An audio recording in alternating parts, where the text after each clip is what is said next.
Hi, in this video, we will show you how to enable JavaScript on Google Chrome browser.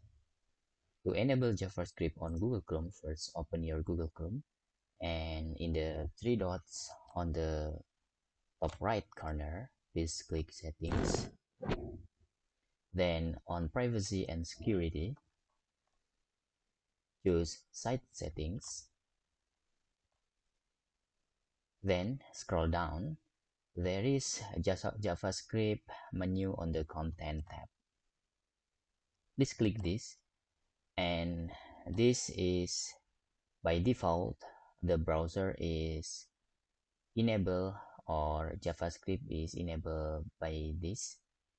If you want to disable it, you can select don't allow sites to use JavaScript, but to enable you can select sites can use JavaScript. That's tutorial how to enable JavaScript on Google Chrome browser.